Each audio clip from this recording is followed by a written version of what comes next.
A person who has lived in the United Kingdom for at least 20 years continuously, lawfully or unlawfully, can apply to the Home Office for leave to remain in the UK upon the basis of their right to respect for private life. Alternative rules allow an applicant to be granted limited leave to remain in the UK on the basis of private life after 7 years continuous residence if he is under the age of 18, or if he has spent at least half of his life in the UK if he is aged between 18 and 24, or if the applicant has less than 20 years continuous residence in the UK but has no ties including social, cultural or family with his country of origin. The requirements to be met by an applicant for leave to remain on the grounds of private life in the UK are that at the date of application, the applicant a. has lived continuously in the UK for at least 20 years discounting any period of imprisonment, b. is under the age of his 18 years and has lived continuously in the UK for at least 7 years discounting any period of imprisonment, and it would not be reasonable to expect him to leave the UK, c. is aged 18 years or above and under 25 years, and has spent at least half of his life living continuously in the UK discounting any period of imprisonment, d. is aged 18 years or above, has lived continuously in the UK for less than 20 years discounting any period of imprisonment but has no ties including social, cultural or family with the country to which he would have to go if required to leave the UK. When assessing the length of time that the applicant has resided in the UK, the Home Office would like to see credible evidence from an independent source, for example, letters from banks, local authority, school or GP. Home Office must be satisfied that the evidence supplied has not been falsified and that it relates to the applicant.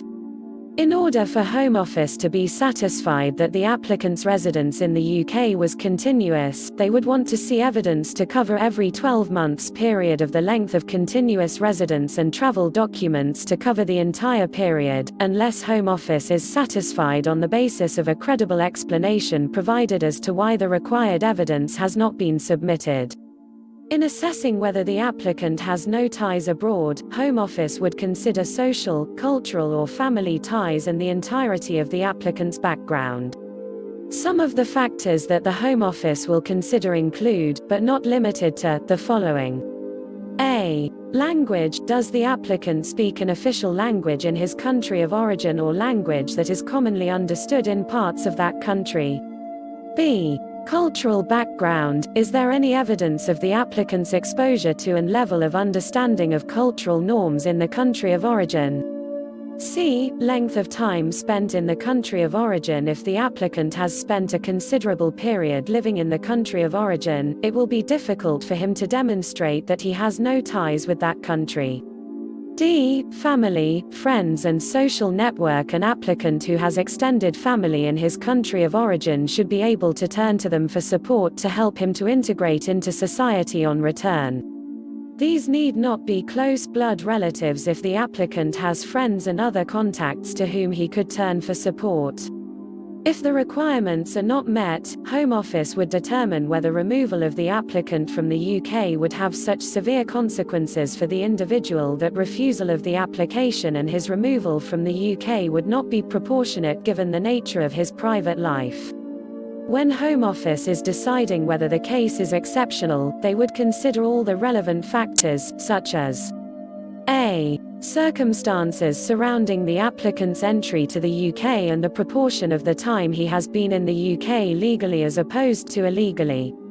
It also involves the applicant putting down roots in the UK and becoming involved in community life. B. Any exceptional cultural, legal or religious factors which prevent or severely limit the applicant from enjoying private life in his country of origin, for example, specific disabilities which would make communication difficult in the country of origin. An inability to speak the language in the country of origin, or lack of fluency in that language, would not normally be considered an exceptional factor where the applicant could reasonably be expected to learn the language. C. Other factors such as where the applicant has a family member in the UK, but his family life does not provide a basis to remain, and he also has a significant private life in the UK, for example, sibling relationship or an adult child and parent relationship which does not normally qualify as family life under Article 8, even where they are particularly close. Once the applicant has been granted 4 periods of 30 months limited leave to remain and have spent 10 years in the UK on that basis, he may apply for indefinite leave to remain. If the applicant does not meet all the requirement for indefinite leave to remain, then the applicant may be granted further limited leave to remain. The Home Office would advise that if the person can overcome the problems why they were not granted indefinite leave to remain, they should reapply. The Home Office would refuse to grant a person indefinite leave to remain if they are found unsuitable. Some examples of why a person might be unsuitable are having a conviction and a prison sentence, being subject to a deportation order, applicant's presence not being conducive to the public good, offending, which has caused serious harm or its persistence shows a particular disregard for the law, having been excluded from refugee status. Please note the content in this video are for general information only and should not be construed as legal advice. If you enjoyed the video, please click the like and subscribe button to our channel so you can be notified when we upload a new video. If you would like us to make a video on any topic, please make a suggestion in the comment section below.